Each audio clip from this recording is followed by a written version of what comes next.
Normally when I play a game for this channel, I try to go into it with a mentality of completing as much as possible, in some instances, such as with the Spyro trilogy, leading me to 100% all of them. Obviously, I can't do this for every game, but it's always my goal. This time, it was a tiny bit different though. I wanted to know why people, to this day, still hate on the Devil May Cry reboot. I have to be perfectly honest, I played a bit of it back in the day, and I don't remember it being that bad. But this time I fully beat it twice, and I am ready to give my 2 cents on the matter. So this is my review of DmC Devil May Cry Definitive Edition for the PlayStation 4.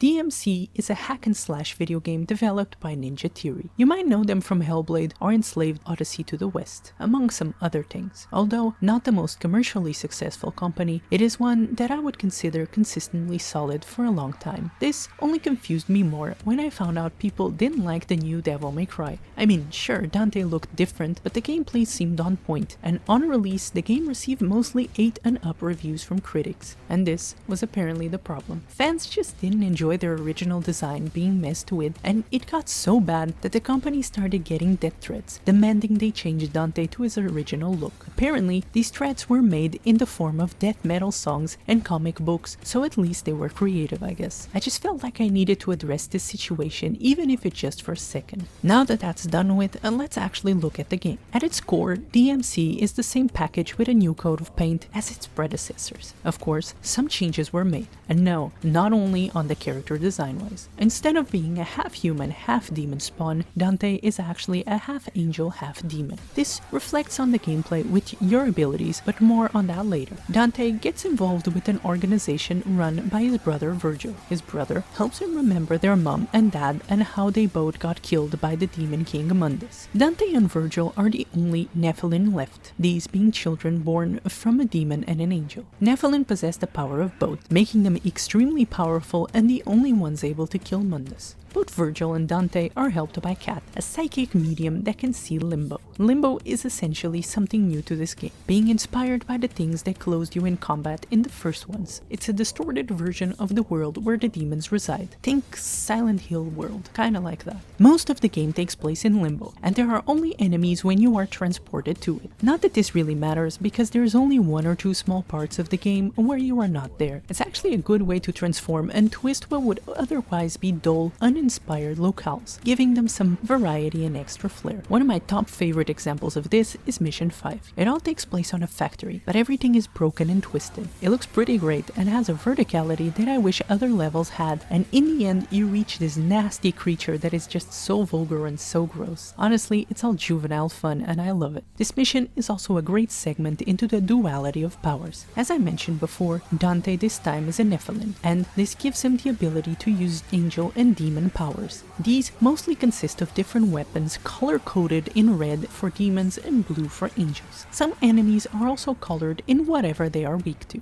Dante can also pull enemies to him or pull himself to them with a grapple. These play a big role on exploration. Let's take Mission 5 again as an example. Since everything is suspended in mid-air, you need to use the grapple ability. You can pull yourself to a blue marker or pull red markers to make platforms. You also have at your disposal an air dash that is extremely useful. Just don't do it like me and overjump everything because you abused it. But it's not like it's a big deal to fall through, as you only lose a snippet of health and get teleported to a nearby platform. These abilities make the levels feel more dynamic, even if it's plainly obvious that you are on a narrow path to the goal. This being said though, there are hidden collectibles and exploration is rewarded either with extra items or red orbs. You can even find lost souls, which when destroyed give you extra red orbs. Also, these make a wonderful horrifying noise that helps you find them.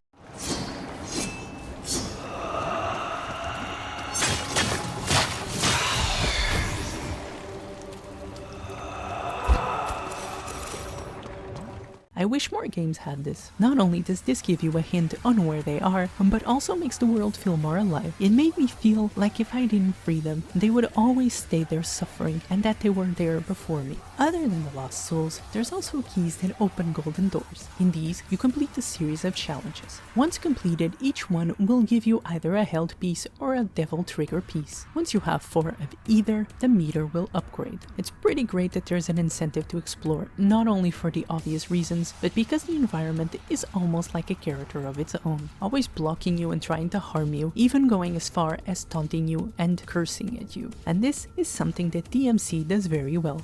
It really makes you feel like the demons really do hold a great deal of power over you, either by manipulating your environment or by influencing the masses to believe you are a terrorist. Also, there's a few places you can only access with a particular weapon, so it forces you to replace certain levels. On the second run through is where I truly appreciated the world building and details that I talked about. I highly recommend 2 playthroughs of this game, not only for this reason, but also because once you get all weapons and get a hang of the game, then you are ready to have some real fun. The combat in this game is the most accessible to date on the franchise. It's very easy to look like you know what you're doing, even if you don't. Trading weapons is done with a hold of either the left or the right trigger, so it is extremely easy to string combos together that might look advanced but really aren't. Honestly, I don't think I'm very good at this type of games, but DmC made me feel like at least I could pull off some cool looking moves. Here's the gist of it. Dante has a sword and pistols. These I would consider your main weapons. The sword has a varied range of moves and is what I use the most. Then you have your demon weapons. The Arbiter, which is an axe, and the Eryx, which are glove kind of things. On the angel side you have the Osiris and the Aquila, a scythe and giant star weapon respectively. And of course you have the before mentioned grapple. Combining these weapons is extremely fluid and easy, and the more you play, the more fun and crazy stuff you can pull off.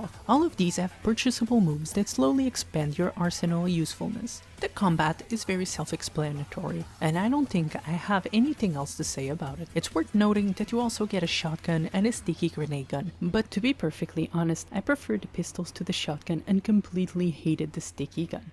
You can also activate the now staple Devil trigger where you deal more damage and stuff, but once again I didn't care for it and only used it once or twice, mostly for recording footage. What I did love was the turbo mode present on the PS4 version. This makes the game play 20% faster than normal, and for me it was the only way to play DmC. I tried one level without it and it just didn't feel right. Regardless, I recommend you at least give it a try. And of course, if you're into the masochism of the series, don't worry, that is also very accounted for on the reboot. There's plenty of difficulty levels, and they even added a new one to this version. I didn't even try them, but I've heard some brutal things, and if you want to go that extra mile of pain, you can always turn must style mode on, where enemies can only be hurt with a style level of S or higher, and hardcore mode, which makes the game even harder. For me, Nephilim was the sweet spot, a challenge but not a nightmare, so that is the difficulty I recommend. Of course, if you want, you can try to keep your style meter up for an even harder time. I also don't care about the score in the end of missions or on battles, but that's just me and is still here for whoever cares. Before I get on with my many criticisms of the game, I want to quickly touch on the story and end. So if you want to stay spoiler free or just care to hear what bugged me about DmC, then skip to this time. This is not going to be a detailed log of the story, rather a crude recap of it. So Dante and Vergil went to kill Mundus, the king of the demons. So they try to weaken him by destroying his minions basically. Mundus doesn't know Vergil is Nephilim like Dante, so they trick him and end up weakening the demon enough to confront him and end him. To no one's surprise, Vergil ends up wanting to rule the humans with Dante, as some sort of dictator. Dante refuses and both of them end up fighting. When you eventually win, Cat, yeah, you remember her? I mentioned Cat in the beginning of the video, and despite everything, she is technically a big part of this story, serving as a catalyst to the entire plot. Without her, they wouldn't have succeeded, and her relationship with both Dante and Vergil give us a perfect look into these two characters' personalities. Dante, being a kinder but goofier character, more preoccupied with pleasure and living life to the fullest, always treats Cat with respect and goes out of his way to save her in multiple occasions. While Vergil is a charismatic character controlling and using people around him, including Cat and Dante. Despite knowing her the longest, he always saw her as expendable and was more than happy to leave her to be tortured or killed on multiple occasions. Cat is the one that stops Dante from killing his brother, and the latter teleports out and is not seen again until the DLC. Dante's hair turns completely white after this, implying that he has finally awakened his true potential. Throughout the story, his hair slowly gets whiter to demonstrate that. And that's it for the ending, at least of the base game. The credits roll and that's it. I will elaborate on the DLC a bit later, but there's not much to it, to be honest. So my thoughts on the story? Well, it's not bad, and especially with the DLC, I think it could have spawned an interesting and maybe even better sequel. Sadly, we will never know, since the game didn't sell so well and Ninja Theory is now owned by Microsoft. It's a darn shame too, as some of the ideas are pretty cool, and I would have loved if they grabbed this universe they built and expanded it even further. Hell, this reboot is now considered an alternative universe, so why not give us the mainline Devil May Cry and the spin-off reboot DmC at the same time? I think that would have been pretty cool, but whatever. Beating the game and completing certain objectives will unlock concept art. There's some pretty good stuff, and it's a nice small reward for going that extra mile. Now, before I lay a few criticisms on the table, I want to quickly address the soundtrack.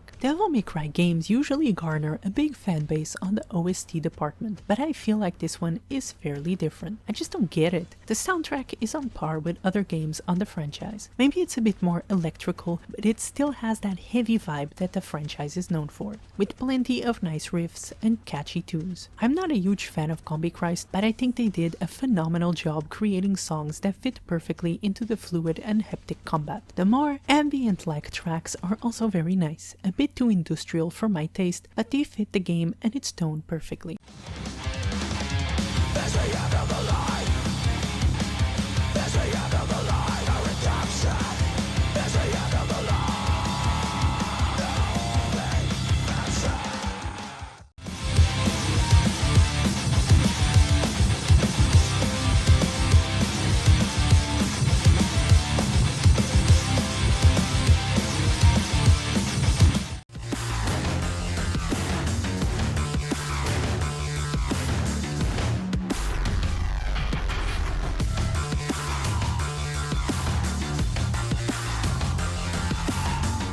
On a different note, there are a few things that really bugged me. This is not a perfect game, and just like any other, I found a couple of things I would like to complain about. So for some reason, they decided the cutscenes needed to be more dynamic or something. So how did they decide to do that? With shaky camera, of course. There's so much of it, and I really hate it. It's the same reason I don't like found footage movies. It just doesn't work for me. All the movement just comes as an amateur and unpleasant experience. There's also some bizarre bugs that sometimes completely mess with my game. I never had to restart, but I was close to it. To name a few noteworthy, I somehow managed to grapple the next part of the game, and when I looped around, I was stuck outside of the battle arena. One enemy got stuck below the map, and since there was a fall, all I could do was hit the enemy while I fell. The worst part was that this was the last enemy alive. They also got stuck on multiple things, once even being on top of a pillar.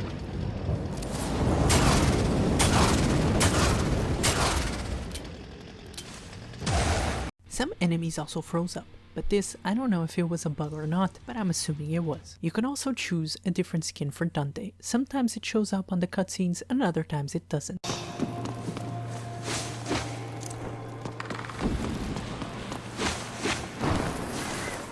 And who runs it? CEO, Kyle Ryder.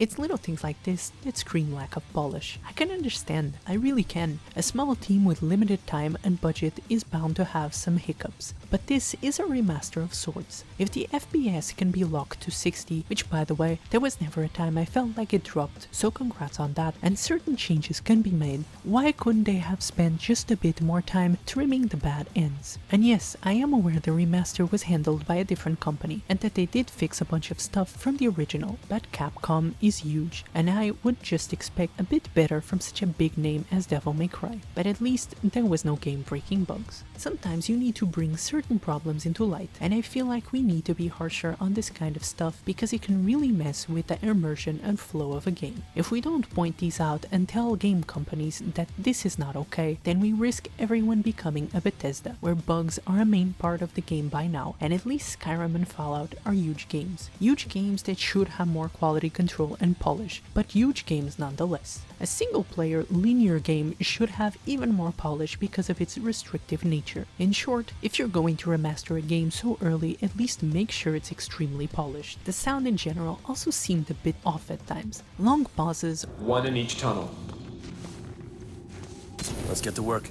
or weird parts where it felt like there should be music but there isn't, or even on a couple of instances where characters got muffled by the audio. Towards the end of the game, the missions start getting worse. I especially hate mission 18. It's so repetitive and visually bland. All you do is pull the giant thing, fight enemies, meet Vergil, fight enemies, rinse and repeat. This happens 4 times, and the environment doesn't even change. It's always the same boring cave with nothing of note on it. In this mission, there is also one of my favorite examples of how awkward the sound mixing can be. In the bag.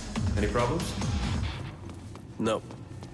We still have to talk about the DLC, Vergil's Downfall. There is no such thing as spoilers for this DLC. Vergil wants revenge on Dante and becomes even more evil. All you do is face his inner demons and become more powerful. Also, for some reason, he seems to take control over the monsters of Limbo or something, baiting for a sequel that will never happen.